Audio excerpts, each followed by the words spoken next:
The boys of summer are about to give it a crack. Across the province, effort will not lack. At OVFL Live, we're friggin' back.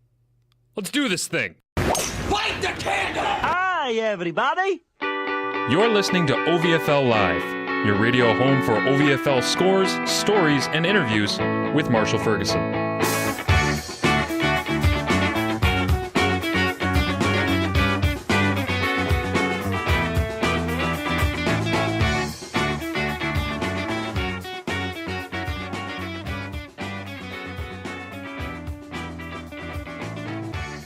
Welcome back to OVFL Live, everyone. I am Marshall Ferguson, and I will be leading you throughout the Ontario Varsity Football League throughout the summer. It's going to be a lot of fun. We're going to have a lot of different things going on this summer, try and evolve the show a little bit and make sure that you have lots of fun with it.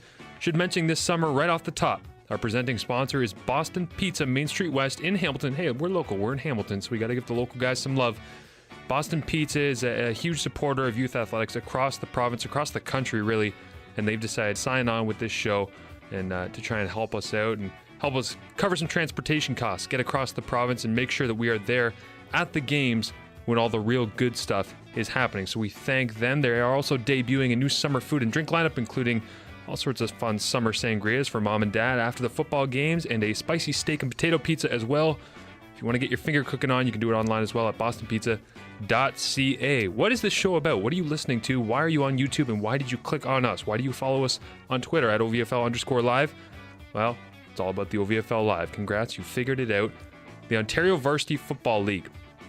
If you're not familiar with it, if you are a new listener, it's a non-profit organization. The league's objectives are to teach and encourage fair play, good character, social responsibility, and sportsmanship among young athletes. The mission statement of the OVFL is to provide players ages 19 and under who reside in Ontario. We're sorry, people from Manitoba that wish you could play in the OVFL, but we're restricted to the people of Ontario. The opportunity to play football where their skills will be upgraded and opportunities provided to continue their football careers through education or junior football. It's a great league, it's a great experience, but we're not going to limit ourselves to just talking about the OVFL this summer. Similar to last year, I'm going to kind of make this a Canadian football show because the reality is if you enjoy listening or talking about the OVFL, you probably enjoy listening or talking about the Canadian Football League and all the things that come with it. We'll talk about CFL news and notes. We're also going to pitch in some Canadian music because, hey, I love this country. Why not showcase some of our best musicians from across the country in all sorts of different ways? We'll also talk about OVFL scores after each week. We'll throw in some highlight packs on the video podcast on YouTube if we are able to. We'll do all sorts of interviews with people that are involved in and around Canadian football, including many players from across the OVFL, whether they are now playing or former players, whether it was 1 year ago or 15 years ago. We don't care. I don't care. I'm the host. I'm the producer. I'm the executive director. I do the whole show. So whatever you want to see on the show, just tweet at me, at Marsh2Fergs or at OVFL_live. We're here to please you. And by we, I mean me. We're going to have some ex-OVFLers in studio as well. Throughout training camp with the Hamilton Tiger Cats, they are on campus at McMaster, and we'll get them in. As last year, we wanted to get a couple of guys, and they were too busy trying to make the team. But hey, they not only made the team, they played really well. And if you know anything about the history of the OV, you know what I'm talking about. Some of those guys that played, it was Powell Kruba used to play for the Essex Ravens. He's done a great job in his first year in the league, and he might be comfortable enough in the league to make a visit into the studio at some point soon towards the end of May and start of June. Seems like the CFL season starts very early this year. I saw the first preseason matchup for the Ticats, I believe is June 8th. It's a Monday night. It seems very, very early on to me. Not familiar with it, but I could be wrong. Might be wrong, might be wrong. It wouldn't be the first time, won't be the last. We're also going to add a musical element. As I mentioned, Canadian music being on this show, I kind of pitched this idea out to everyone last year, and I really want to reinforce it this year and see if we can actually turn this into a thing. If you have a high school buddy who's playing music, who you think is really, really good, let me know. Send me a video of them from YouTube playing one of their jams. I want to feature artists on this show that are the same age as the guys that are playing in the OVFL, 19 and under.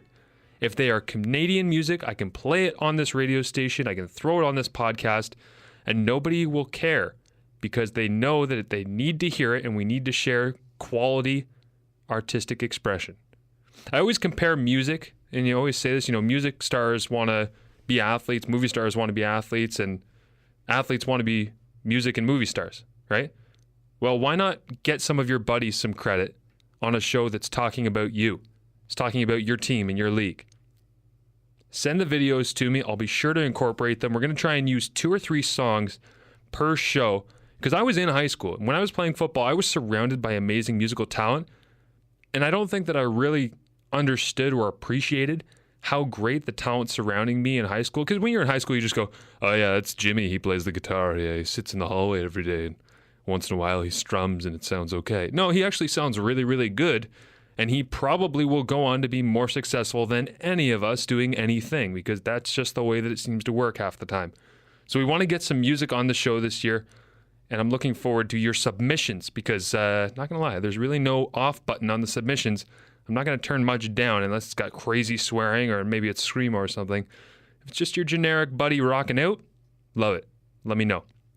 We're going to start the show off this year, though, with a preview a little bit of the JV division, junior varsity. We're going to look at the varsity division in a minute, and we're also going to have James Roberts, a former Cambridge Lion, on the show. But first, the JV division here. Last year, the London Junior Mustangs defeated Myers Riders 49-27 in the championship game. I'm going to give you my MVP picks in the JV and varsity divisions. My offensive MVP this year, I think it's going to be Jawan Jeffrey, Brampton Bulldogs running back. The Brampton running game in both Bantam and JV for the last couple of years has been exceptional. I don't see why that's going to stop. I think they're going to be great again. And I think Jawan Jeffrey might be the story of the JV league this year. We've seen exceptional running backs come out through JV, make their way to varsity, and a guy like Eli Farah making his way to the Laurier Golden Hawks. There's a real pattern there, and you might be able to see Jawan Jeffrey ascend to the top as Brampton seems to have that running game always working. Defensive MVP, my pick for this year, is going to be Christian Claros of the Durham West Dolphins. By the way, Pickering Dolphins becoming Durham West sounds way cooler. Good job, Durham West. Love that name. Christian Claros of the Durham West Dolphins, making the jump from Bantam to JV this year. In 2014, Claros was among the best with 53 solo tackles as a Bantam player. Love that. And 4 forced fumbles. My pick as champions of the Junior Varsity League this year, the Brampton Bulldogs. I think Jawan Jeffrey is going to have that big of an impact. I think that the entire running game in Brampton, at that beautiful facility that they play at, is going to get the job done. They are my pick to be JV champions. And when I get that wrong, be sure to tweet me at OVFL Live, at Marsh2Fergs, and let me know how stupid I am. My close second pick, the Cumberland Panthers. They battled last year with Myers Riders as they did in the varsity ranks, and I think that they might have the ability to go over the top this year. It's due. Cumberland's due. Making a championship run here. My sleeper pick for this year in the JV division will be the Hamilton Ironmen. Head coach Ken McGuire has those guys playing the right way. They graduated some of their players after they got all the way to the semis last year. But I saw them live at Etobicoke last year, and I get the sense with the Hamilton Ironmen JV program under Ken McGuire, because he's been there for so long, that it just doesn't really matter what athletes he has. He will find a way to get something great out of them. He was involved at the OVFL Prospects game that happened about a month ago. I talked to him there for a minute, and he just seems like a guy who has it figured out. So they're my kind of dark horse sleeper pick that are going to have a chance to make some noise in the playoffs. So the playoffs are a long ways away. We are only in week 1 right now, and I think that it's in due time we will see how they were able to put together the entire schedule and make their run towards the playoffs. The schedule that we have lined up for week 1, so I'll have your week 1 results next week, but for right now, we're just talking about what's going to be going on to start the season. In the JV ranks, you're listening to this, I'm recording it on Friday. Kickoff should be about an hour away at Kiwanis Field, which again is another beautiful facility.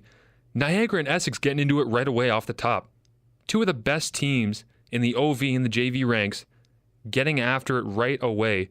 They're going to be playing tonight at 7:30, as I said, from Kiwanis Field. It will be Essex on the road at Niagara. Then a full slate on Saturday afternoon. The Kingston Grenadiers JV team will host the new Durham West Dolphins JV program at Loyalist Collegiate and Vocational Institute. If you're able to get out to LCVI in Kingston, make sure you go see that game. The Hamilton Ironmen, they play at home in Week 1 for the second year in a row against the Sault Ste. Marie Sabercats at McMaster's Ron Joyce Stadium. Get out to that game if you can. Last year, the varsity program for Sault Ste. Marie came down after, and I talked about it last year, I don't have the math in front of me, I'll figure it out, the most ridiculous trip. Every time that the Sioux has to come down and play in this league, they have to go on these exorbitant journeys. It's like they're trying to find the ring, traveling across vast landscapes and mountain ranges in order to play football games. And then they came down in Week 1 last year, the varsity team did anyways, and got a victory in Hamilton on the road. Exceptional job by their coaching staff. Saturday, May 23rd, at 2:30 p.m., Cumberland Panthers JV team will open up their season at Millennium Field against the Halton Cowboys. The Toronto Thunder will also host the Myers Riders. So Myers begins their season on the road. It's at Mary Ward Catholic Secondary School if you can make it out. Kickoff is set for 3 p.m. At 4 p.m., it'll be the Oshawa Hawkeyes JV program hosting the Metro Toronto Wildcats JVs at Oshawa Civic Stadium. And at TD Stadium, where the London Junior Mustangs will play against the Mississauga Warriors to start their season. And then at the Jake. At 8 o'clock Saturday evening, be another great nighttime capper on the first day of JV action throughout the OVFL. It'll be the Cambridge Lions taking on the Brampton Bulldogs. So that's your rundown for Week 1. As I said, tune in next week. We'll have all your rundowns, stats, recaps, interviews, players of the week, linemen of the week, all the fun things we did last summer. It's going to be a great time. But for right now, it's time for the players to get out there after a long winter. And everybody knows how long the winter was. Exceptional this year. We've had from winter to summer, it feels like. No real spring. But they're going to jump right into summer. And they're going to play some football this weekend as they're back at it. We'll be back right after this. And again, by we, I mean me. I'm used to having a co-host. If you would like to co-host OVFL_live, let me know. Send me a tweet. Maybe you can just be on the phone. You can sit at your home and I can call you and we can just chat. That'd be great. We'll be right back after the musical break. It's going to be Olivia and the Creepy Crawlies. Long Forgotten Friend. I actually work with a guy who's in this band, and he has a friend who actually used to play in the OVFL. That's why I decided to pick it for this one. Ties in very nicely. I think you'll agree. Enjoy the song. When we come back, I'll be speaking with James Roberts, the now quarterback of the Guelph Griffins of the OUA, previously played for the Cambridge Lions.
It's at night when the moon peers through my windows and counts the worries on the lines of my face down on the pillow. I am dreaming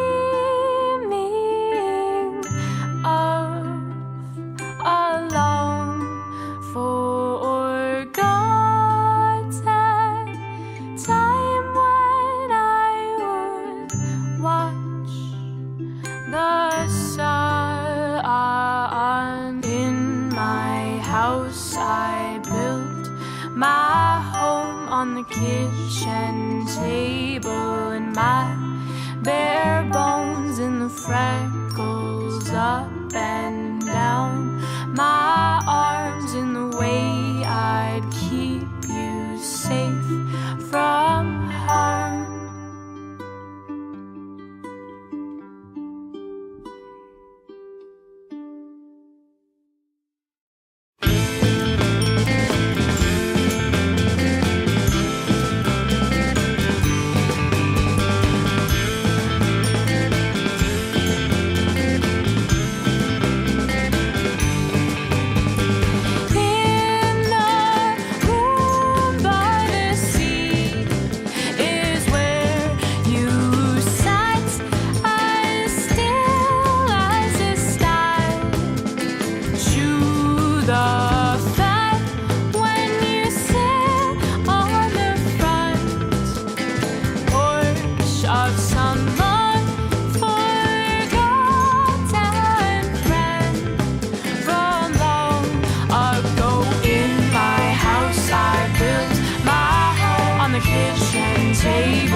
Welcome back inside OVFL Live, everyone. Your host, Marshall Ferguson. I'm joined on the phone right now by a guy who pretty familiar with the OVFL. He spent some time playing with the Cambridge Lions, and he's been pretty successful since he has left the OVFL, making the jump to an area that I'm pretty familiar with in the OUA. James Roberts. James, how are you? I'm good. How are you? I am excellent, thank you. Wanted to get a hold of you because last season we spoke, and it's one of my favorite interviews that I did during the first season of OVFL Live, because when I was talking to you, I had absolutely no idea I would be playing against you in the Yates Cup. Yeah. It's a small world. It is for sure. It is, definitely. And I knew you from camps and different things that I coached when I was slightly older than you, we'll say. And when I saw that you were going to Guelph, I knew that you were going to have a lot of success last season when I watched you in Cambridge. But what has the jump been like for you from the OVFL to the OUA? It's been different. I think the biggest thing that's blown out of proportion, I think, is the physicality of the game. It's definitely something to understand and be aware of, and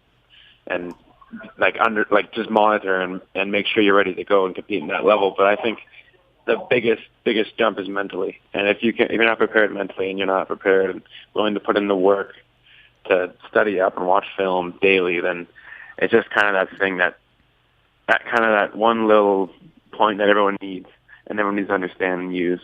And if you don't, you're not. I just don't think you can excel at the next level. Do you think that's the biggest jump? I mean, you say physicality, that's an obvious one because you're going to get smashed by guys that are much larger than you, and we'll get to that in a second. But aside from kind of getting beat up by some of the bigger guys in the league, the preparation, is it just, I know it's more demanding. I know from personal experience it's more demanding, but what about the preparation is so different to you? Because I know that you must have done some of your work when you were playing for Cambridge, but again, when you get to Guelph there in the OUA, they probably have the film room open to you all the time, and they want you to be in all the time, and they want you to work with your receivers on off days and all of those things, right?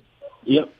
I think that's the biggest thing there is just, I've always watched film, and I've always loved that part of the game, so I'm totally okay with that. I really enjoy that. I honestly do.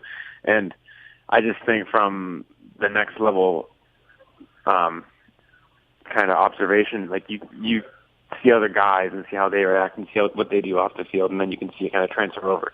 And I think really once you prepare, you just become so much more comfortable out there. And like the physicality is a massive thing, and which is I think a hit's a hit, really. So Yeah.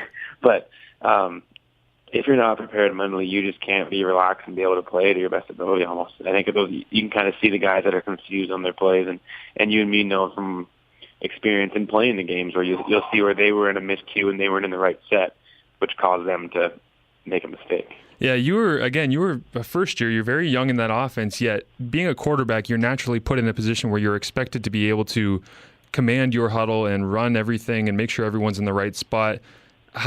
What kind of interaction did you have with your teammates in your first year in the OUA in terms of kind of wanting to put them in the right spot, but then sometimes realizing, I'm 3 years younger than some of these guys and it might be a weird situation? Because I went through that when Kyle was out for a suspension in 2011. I stepped into a huddle that had Matt Sewell and a couple of other guys who were in their fourth, fifth year. And I'm looking around and I'm like, they're expecting me to make decisions for them in order to, the entire team to have success. But it almost puts more pressure on you, doesn't it? And it makes you lock in because you realize the importance of every moment. It definitely does a bit. I think, especially at the position that we play, that quarterback position, I think the age is much less relevant. I think that really everyone kind of looks at you and everyone knows what you need to do, and you know what you need to do. And I mean, at the same time, you're right. You have to kind of ride that fine line of don't be that rookie, right? Yeah. You gotta be that guy that's still level-headed and nothing is gonna kind of cross over to the guys that are older than you. I think the biggest thing I did was that I just kind of I played my role. I tried to play my role to the best of my ability, and that was kind of what I tried to stay inside the whole time. There's nothing worse than a guy who walks into the huddle and just goes, "Hey, fifth-year guy, go stand over there, okay? Because I got this. It's going to be all right." So, yeah, you're absolutely right. Nothing worse. Yeah, exactly. Last year, in your final year in the OVFL, you guys were 6-2 through the regular season. Lost to Essex in the regular season, I believe, and then there was one more. You lost to Essex down the stretch, yes, in the playoffs? We did, yeah, in that last conference final game. Yeah, what about Essex as a team was too difficult for your Lions team to overcome last year? I think they schemed us well. They were a team that actually came into the game with a plan, and they executed it, and they stuck to the plan. Right. A lot of the times in the OVFL, I kind of noticed that teams would come up with an original plan, and then as soon as you get knocked in the face once, you kind of just bail out and go back to the basics, right? Yeah. Which, hey, that's a popular thing, and sometimes that still works out too. But I think Essex did a really good job of playing to their strengths and understanding what our strengths were and taking those away. And that big O-line of theirs was something else too. Yeah, when you look at I know just as someone who was observing from outside of the games, when I looked at it statistically trying to match these teams up, I looked at you and saw you at quarterback, a couple of really, really talented receivers playing with you, and then I looked at Essex in that running game and physicality. And in the NFL, people always talk about the running game wins you championships and all of that, but that's not always necessarily true. But when you look at the matchup of those two teams, it didn't really stay with that trend in terms of their ability to run the ball, because they didn't put up huge stats on you running the ball in the playoffs, but it was just consistent enough to be able to kind of wear down your defense, I think, right? Yeah. I think with the ability that they ran the ball in the whole season, they were just able to set the pass so much better. I think that's something that our team kind of missed out on. I'm not saying that we didn't run the ball very well, but I think that if we would have had a better balance on our offense, I think we would have had more openings and more stuff for deep shots and stuff like that those big game changer plays kind of thing.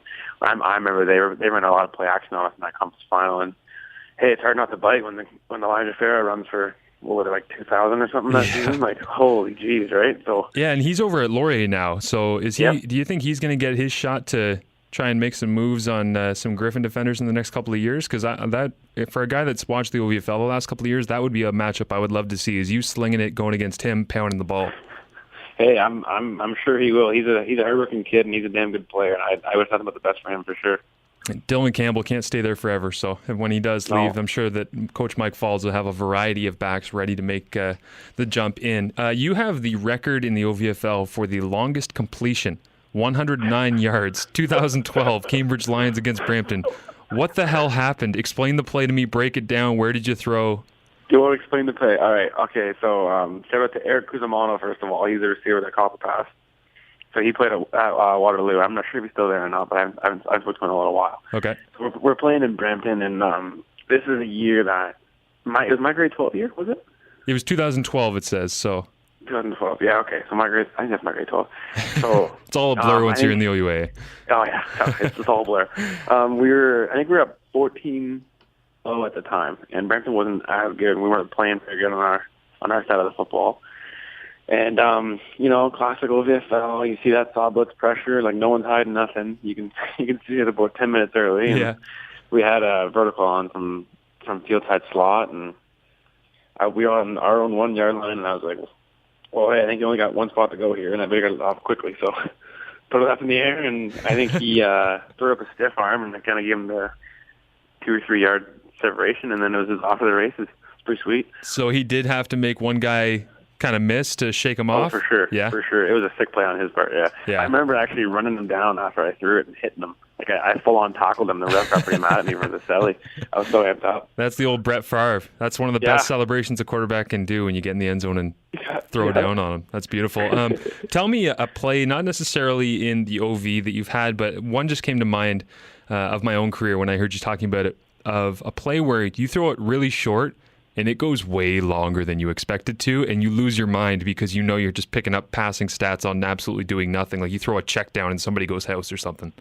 Oh, I got it right here. That last season there, we played a game against Halton, and you saw our stats, and we weren't much of a deep shot team. Right. We were a dink and dunk, get your yards and get up kind of thing, right? Yep. And our wide receiver, Brad Vance, probably runs a 6'7" flat 40. Threw him a hitch screen. That's fast, right? He's blazing speed. Let me tell you. Yeah. Threw him a hitch screen, and I think he took it for like 60 or something like that, and I went bananas. I thought that was incredible.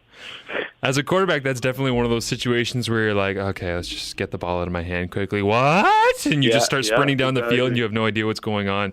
The one that came to mind when I heard you talking about having to throw a stiffy and then the guy taking it the rest of the distance there on that record-breaking 109-yard completion against Brampton was playing at Laval preseason 2012. So we actually did this in the same year. I threw a 108-yard touchdown, so you got me beat. But it was against Laval, at Laval, preseason. I played think it was a bit more impressive. I played like absolute you-know-what for the entire game.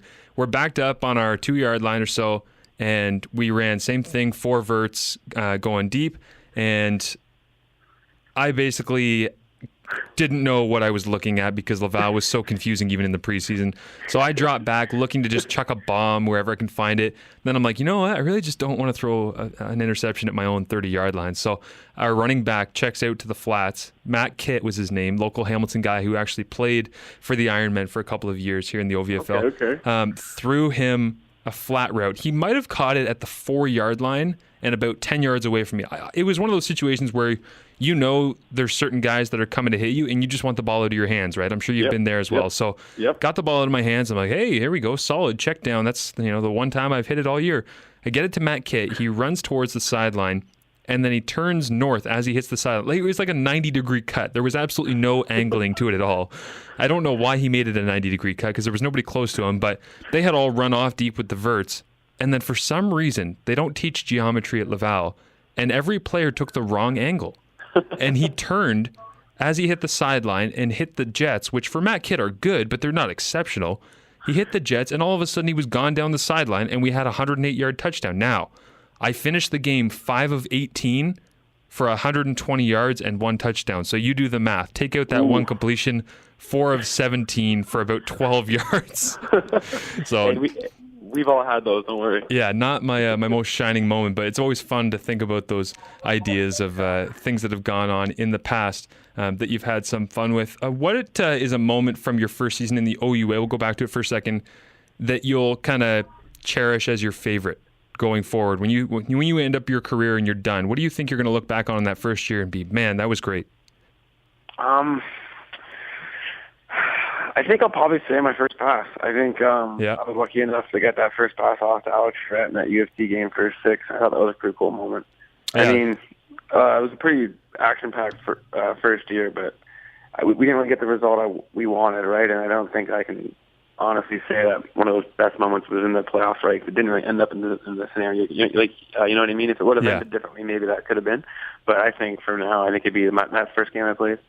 Yeah, definitely. And again, it's the thing that I've been saying to people since we ended the season was you guys played us at Max so close all season. And, we had other teams that played us very, very close throughout the year.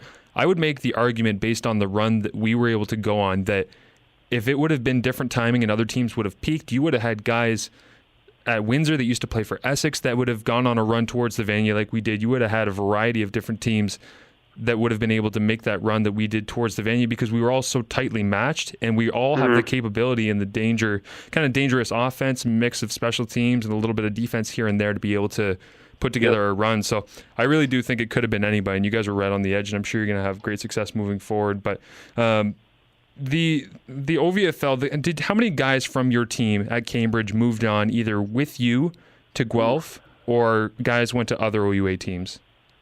A lot. Yeah, I would imagine so because you were pretty successful, right?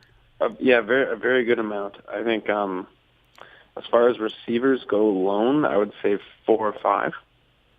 O-lineman, probably, again, around 4 or 5. 4 or 5. The one O-lineman here is at Guelph, Eric Starzella, who went to my high school too, actually. Nice. And then Andrew Pickett, who went to Resurrection, he's actually here too as well. He played on to me a couple of years ago. I think even defensively, probably total in the double digits most likely. I think really that we did have a lot of guys that are able to go to the next level and hopefully excel at some point. How much of a role does playing with guys that you are familiar with and that you might have worked with previously play in recruiting? When a school is trying to bring in, they bring in you on a recruiting trip, well, guess who's coming with you? A couple of your receivers. And then you all start talking to each other and you say, you know what? This wouldn't be the worst idea to try and play together for a couple more years. I think it's big. I think there's really no doubt in a lot of people's mind that high school was some of the best times of your life. And that was kind of like, that started your football career, right? And that was kind of those things where you'd play every day, you'd play in the friggin' cold, you'd play on this muddy field, right? And I think that just kind of created that kind of bond with those guys you played with. And really, I really do. I would love another chance to play with those guys again in my high school uniform kind of thing. I think that'd be great. I think for sure that's a good recruiting tactic, just because those kids that do realize it will make the kind of choice based off of that. And I think it helps too. I think if you come in and, especially from quarterback to wide receiver too, right? Like you came into camp and you got no chemistry with the random quarterback you just met, right? Yeah. I think coming in, if you could steal some reps with the quarterback you've been stealing with for 5 years, you could probably make yourself look a lot better too. Yeah, definitely. Cambridge Lions last year, you guys played against the London Mustangs towards the playoffs there. 58-0. When you're in a game like that, and I know you played in a couple this year as well in the OUA, but in the OVFL, how hard is it to stay focused? And what are you saying as a leader inside your huddle to the guys to try and keep them locked in a game that you're up 58-0? Yeah, it's tough. It's definitely tough. There's really no question about that. There's no secret antidote kind of thing where everyone realizes, right, the game's up. The game's up and we're up 40 and it's not over obviously, but it's definitely like a highly possibility that we're going to end up in this win, right? Yeah. But I think the main thing that I kind of always still do say is just it's 0-0. Like if we were in the opposite position, we wouldn't quit either, kind of thing. So we got to look at it the same way, that we can't quit on them. If you show the team a sign of life, that lets them think that they can play with you again, and that's the most dangerous thing you can let someone do on a football field. If you had to pick one, I don't want to get all gushy on this, but if you had to pick one kind of word, one life skill that you might have picked up from playing in the OV, what would it be? I would say, I think leadership. I think leadership was the biggest thing that I gained throughout those years, and something that I really took a grasp on, and I kind of understand now. And hey, I still got a whole ton to learn. There's no question about that. But I think from those 5 years, my understanding of leadership and what needs to be said at certain times and what needs to be done at certain times, it really did grow, I think. Yeah, I think the one for me that I probably learned more than anything was respect. Because I didn't really respect defenses and the amount of work that goes into being successful. I mean, who were some of the guys that you watched when you were coming up through high school that you watched in the OUA or some other conferences maybe, and you looked at them and you were like, wow, like one day I want to play like that? Who were guys you looked up to? Quinlan. Yeah. Quinlan, no doubt. I mean, even Austin Kennedy, too. Seeing that guy scrambling around was nuts. He's incredible. He's his own animal, isn't he? I'm a big fan of AK. Oh, yeah, he's awesome. I totally agree with you. I think that's definitely underlooked. Like, people just think about all the time the offense puts in, but the defense sometimes puts even more time in, right? Because they're in reality they're at the disadvantage. Yeah, that's very true. Like in the big scheme of things, kind of thing. But yeah, no, I think watching Quinlan come up, I remember watching that Vania game. That was something else. That's something that the whole CIS will probably never forget. I remember watching AK run around on my recruiting visits everywhere I went. That was awesome too. He's fun to watch. Yeah, he's a guy who kind of created his own running around style in the OUA that nobody was familiar with. But hey, he did it in the OV first, right? I mean, he was in Essex, and same with Kyle. Some of the vintage clips of Kyle Quinlan playing in the OVFL are hilarious because he's just, you can just see that he is taller and stronger and throwing the ball 20 yards deeper than everyone else, and the safeties aren't deep enough, and just throwing over people's heads, which is great. Yeah. So, sometimes, and as much as we love to talk about the beautiful game in the OVFL and how entertaining it is. Sometimes it is just amateur football. And I just talked about Kyle, throwing bombs over people's heads. What's kind of the most amateurish moment that you had in either high school or the OV where you look back on it now and you're like, that is ridiculous that we used to do that? Because I have my own, a couple of them where I think about, getting dressed in a trailer at a high school at the end and you're like, really? That was something we did? Or, running in your defensive lineman who's never carried the ball before on the 1 yard line because the coach decides to get creative. What's something like that for you where you go back to it now and you're like, I can't believe that was a thing? Well, I mean, the one, I wasn't actually on this team, but the first time I played with Tyler Varga. Yep. And that was in my grade 9 year, and I played Lions with him in the JV team. That went pretty far. And the big joke was there was a guy on the team named Joel Kirkland, and the year before that, they were getting changed in a game, and I think it was like Newmarket. Oh, yeah, it was Newmarket. And he stepped on a fish hook in the showers after the game and had to get taken to the ambulance. Because that's how, the changers probably haven't been touched in months. And then that year that I was playing with Tyler Varga, we played at Newmarket on this field that looked like a cellar. Like, there was a chain fence from, honestly, a yard off the end line, like of the sidelines. Yeah. All the way around, a chain fence, just like a yard. So you'd be throwing corner routes, and you're like, you're going to kill your receiver. Like, not because of the player. Like, they're going to hit the fence and die. Like, this is terrible. Like, I don't know how to throw this anymore. Cage match. It was a cage match. It was. It was a steel cage. That is amazing. That's so funny to hear. Well, there's a lot of moments like that again, we look back on now and you're just like, I can't believe that. And I think playing a football game inside a cage match would be one. You talk about corners of the end zone being cut off. This is my last question for you because it's strictly a quarterback one that nobody else will care about except for me and you. But the corners of the end zones being cut off at certain fields and then not being cut off on other fields. How much does that suck? Because at Guelph, I know that you guys have them cut a little bit. Do you not? We do, yes. Yeah, so you're one of the schools that hasn't cut a little bit. Western seems to be the worst for it. Not to mention that their track is surrounded by, or the track surrounds the field so closely, so it's not very comfortable when people crash over onto the track. But I agree. Yeah, the corners of the end zone are just a terrible, terrible. The Canadian end zones are already so big, so people are going to say, "What are you whining about? You're losing 3 yards." But sometimes that 3 yards makes a huge difference to a quarterback, doesn't it? It's massive. Those 3 yards are the most important 3 yards in the end zone itself. Yeah, it's true. And I think and you're so right. Like, you go from university to university, and it's like Western seems like they're taking 8 yards from you. Yeah. And then there's some schools that looks like you're adding 12, right? Like, it looks like you just got a whole world to throw it now. But like throwing that corner route, you need those extra 3 yards. It's a necessity. Yeah. And I think practicing on a field with the cutoff end zone is much better because then when you go to a field with anything bigger, you're able to just kind of let it loose, kind of thing. Right. Yeah, no, it's very true. And at the Jake, is that what people call it in Cambridge where you guys play? Yeah. Yep, the Jake. Yeah. That's a fantastic nickname. Are the end zones cut off there? They are, but it's not near as bad. It looks like. Actually, maybe they're not. No, they're not. They're not cut off. No, it's a rectangle. Doesn't matter. You score anyways, right? Yeah, we try for sure. Every throw. That's good. Do you get a chance to go back at all in the summer to see any OV games? I haven't got yet to see OV games. I know they just got a win on Thursday night there, so that was good to hear. I got back for a couple of high school games.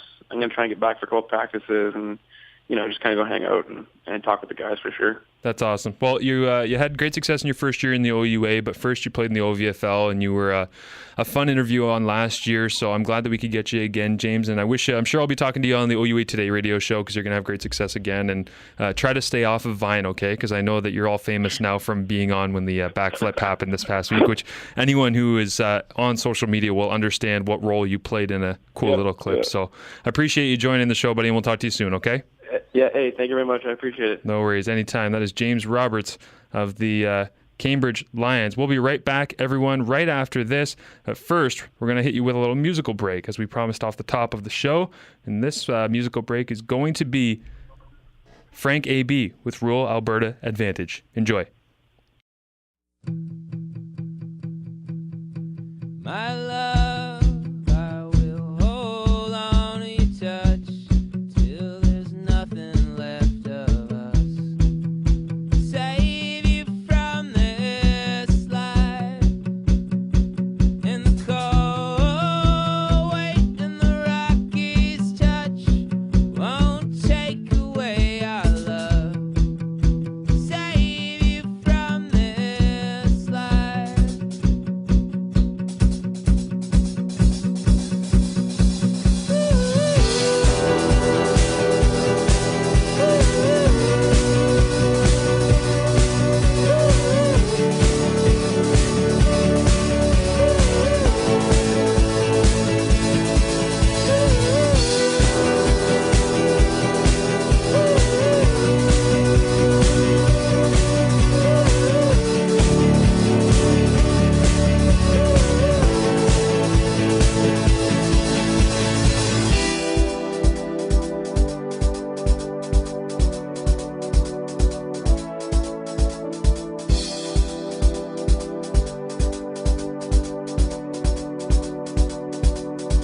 And I hold on to your touch till there's nothing left of us. Save you from this life. And I hold on to your touch till they find the bones of us. Save you from this life.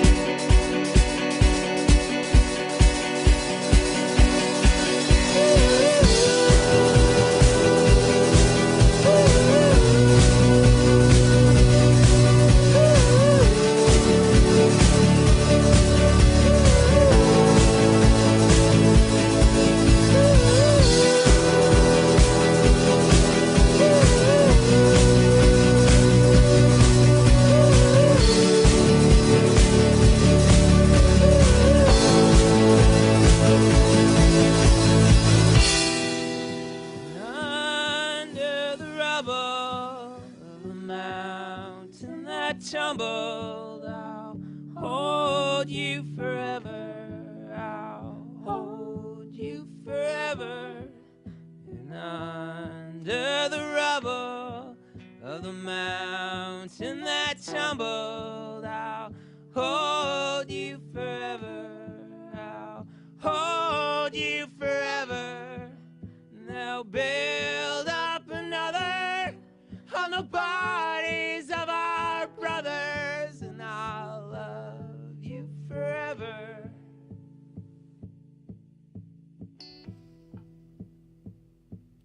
Welcome back inside OVFL Live, everyone. I'm your host, Marshall Ferguson. I hope you enjoyed Frank A.B. and Rural Alberta Advantage, and also enjoyed James Roberts' interview.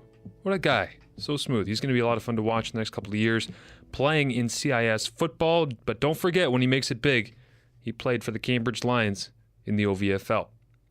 Time to move on to the varsity division that James last year competed in.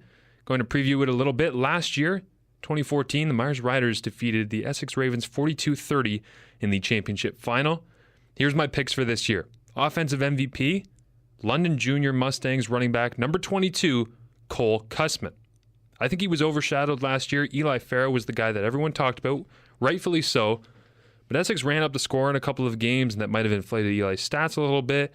Cole really just kind of grinded the season away. Interesting guy, interesting to watch this season. I think he's going to be a lot of fun. 115 carries in 2014, 828 yards. Now, those are both very, very far below Eli Farah. But when you look at him comparatively against everyone else in the league, his carries, yards, and yards per carry were very high. He averaged 7.2 yards per carry. But here's the thing about our friend Mr. Cussman. He only had 4 touchdowns. Eli Farah had 18. Ottawa Myers running back Jadel Farron had 10. I think Cussman is due for a big point-producing season. I don't know why he never really got in the end zone as much as everyone else, but you would think he's probably due. So I'm looking forward to watching him this season on an intriguing London Junior Mustangs team. My defensive MVP, Cambridge Lions linebacker, number 7, Devin Keeling.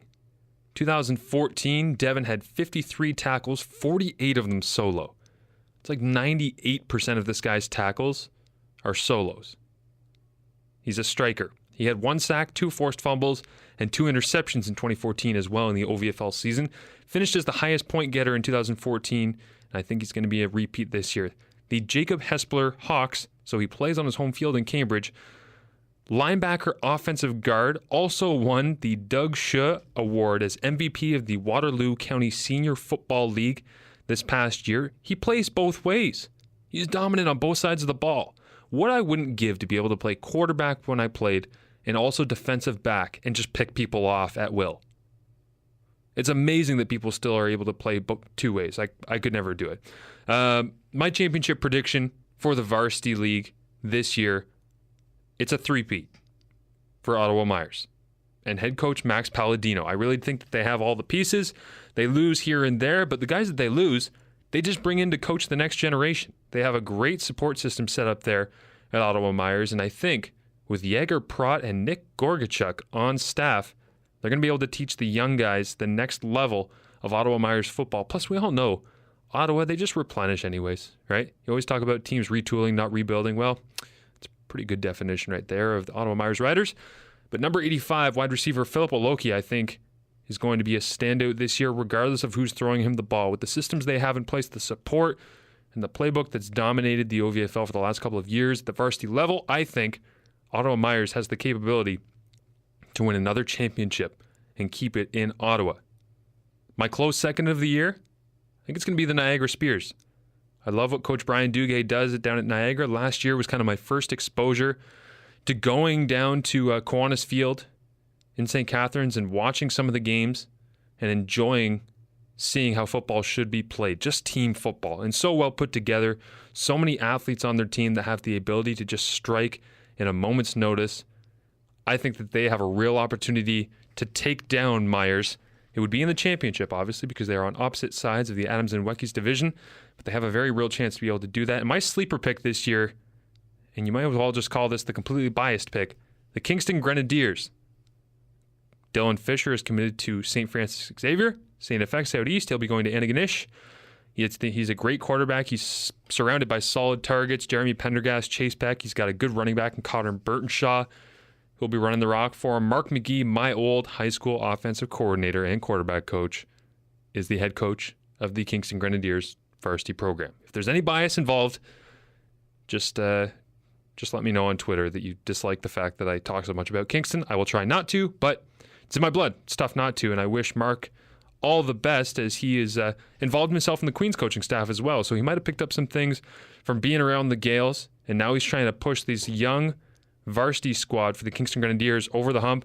They got lots and lots of offense, and I know how Coach McGee operates. They're going to have a chance to do some great things on offense. The question's going to be offensive line protection, and are you able to get stops on the defensive end? If they can do that, they have a chance to be able to make some noise and try and take on some of the giants here that we talk about in that division in the OVFL on that side of the eastern side of the province. The Cumberland Panthers, the Ottawa Myers Riders, they're very, very, very difficult teams, and they always have to play them in kind of back-to-back weeks. I haven't looked that far ahead in the schedule, but I expect that's probably how it's made up. So it'll be interesting to see how they work against them, but they have the opportunity to do a lot of great things. Game 1 of the OVFL varsity season is actually already in the books. Cambridge winning 39-0 over the Brampton Bulldogs. So that first one's in the books, but there's still plenty more action to go around for everyone. That first game was played on Thursday evening. The Kingston Grenadiers will begin the season against the Durham West Dolphins. That is at Loyalist Collegiate Vocational Institute, 4 p.m. on Saturday. Also at 4 p.m., it'll be the Varsity Hamilton Ironmen coached by Kyle Quinlan and a bunch of guys from around McMaster against the Sault Ste. Marie Sabercats. And last year, the Sioux came down and got a victory in Week 1. The Cumberland Panthers will open up their homestand against the Cornwall Wildcats at Millennium Park. Kickoff is set for 5 o'clock, and at 5:30, the Toronto Thunder will play Myers Riders. So Myers beginning on the road at Mary Ward Catholic Secondary School. The Oshawa Hawkeyes at 7 o'clock on Saturday evening will take on the Metro Toronto Wildcats at Oshawa Civic Stadium. And then Kiwanis Field, which I talked about earlier. This is your matchup of the week. The Niagara Spears against the Essex Ravens. I say they're the matchup of the week, but they're tailed closely by the game that kicks off at 8:15 p.m. at TD Stadium. It'll play majorly under the lights. London Junior Mustangs varsity squad taking on the Mississauga Warriors, who last year had Nate Hobbs, who went on to go to Queens, and now he's playing up in Kingston there. So a lot of great games in Week 1. An exciting time in OVFL football, and hope that you are able to get out to a variety of the games. Check where your local game is. OVFLontario.com. Make sure you get out and support these teams, these players, these organizations, as they deserve your attention. Because you wonder where football players come from when they end up in the OUA and then they are CIS All-Stars and then they get drafted to the CFL. Where do you think they came from? They don't just pop out of nowhere. Well, most of them don't. Some of them do. But many of them play in the OVFL. So get out and see the games. Take another musical break for you right now. This has absolutely nothing to do with Canadian music. This is just a really catchy song, and I wanted to throw it in. Shannon Saunders, Electric. Enjoy. I'll let you go. I'll let you go.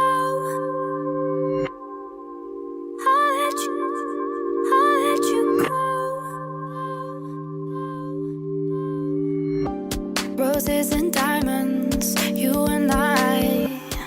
To lose you, I'm terrified. Terrified. Take me to a place we can hide. Terrified. Your liquid gold, it's plain to see. You've got a spell all over me, all over me. Take me to a place we can fly. Terrified, terrified. I'll let you go. The space between us crowded. Your eyes, they keep me grounded. You've got control. I'll let you go. I'll let you go. For the night, I'll be electric. You can't fight, we can't resist it. Just light up the fuse, and I'm electric for you. Electric, electric. For the night, I'll be electric. You can't fight, we can't resist it. Just light up the fuse, and I'm electric for you. Electric, electric for you. So picturesque, a beauty queen. I'm powerless and sugar-free. Take me to a place and we'll fly, fly, fly. Your touch is all I needed. My body's numb to feeling. You've got control. I'll let you go. For the night, I'll be electric.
promised you it was catchy.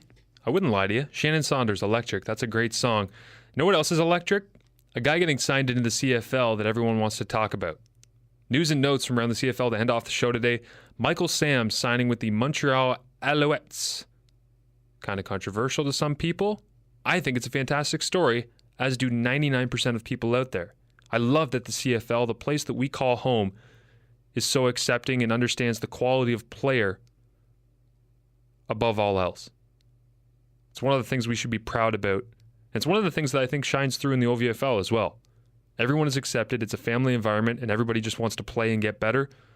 It's a great league and a great setup, and the CFL is just like that.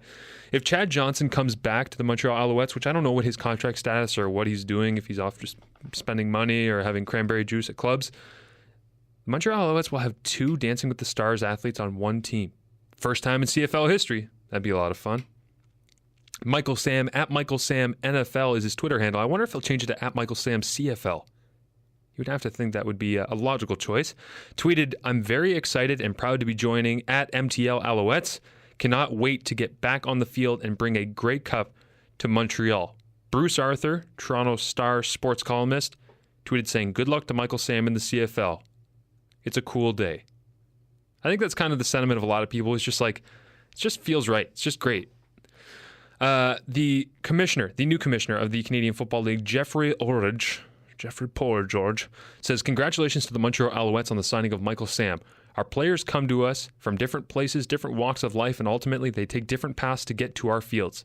Today is another indication of how open and progressive the CFL is, consistent with our rich and storied history of great football tradition.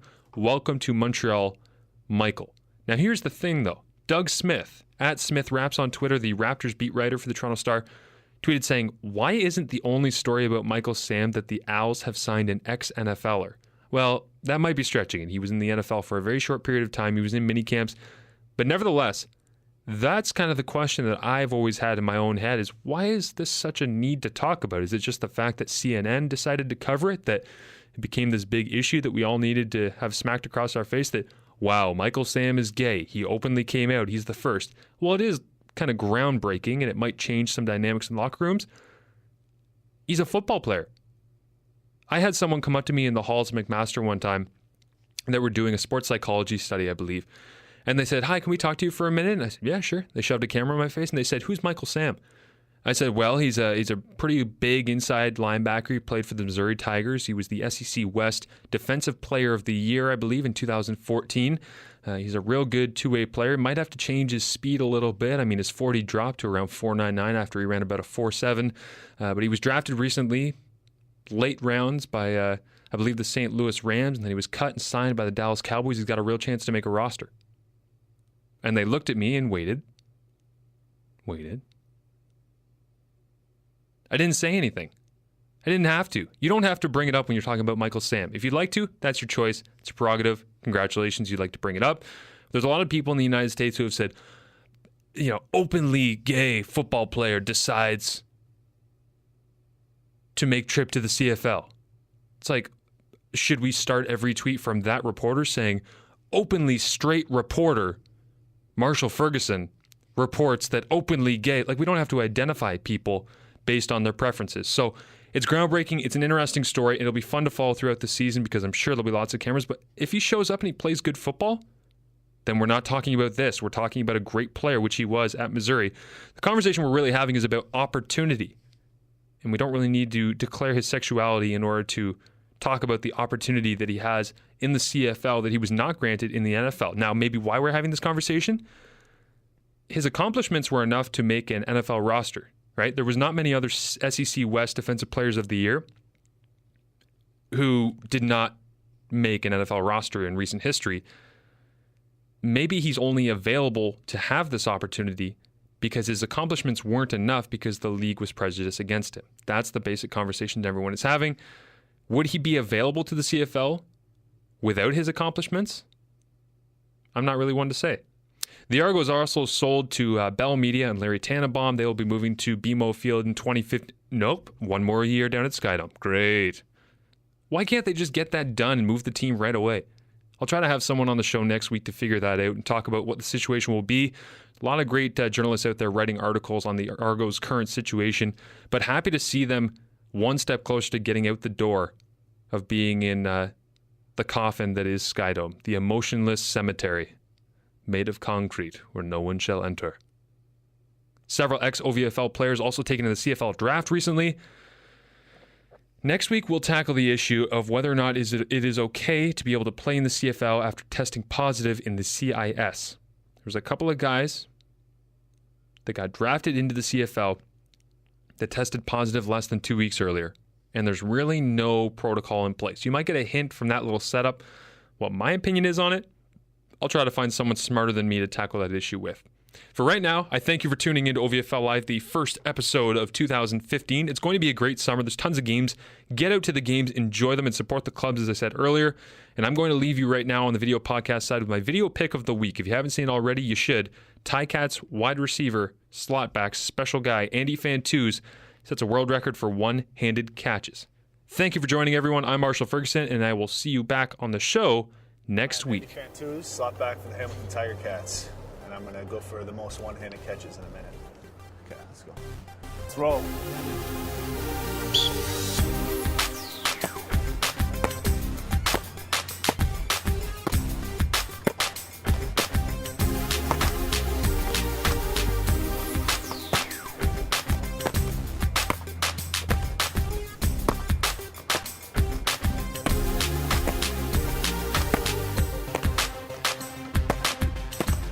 Faster.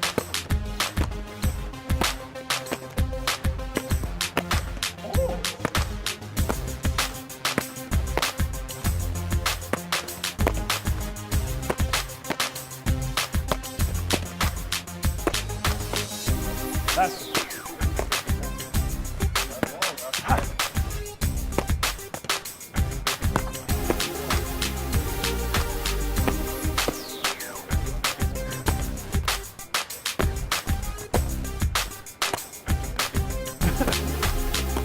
Lost this challenge. That was a lot.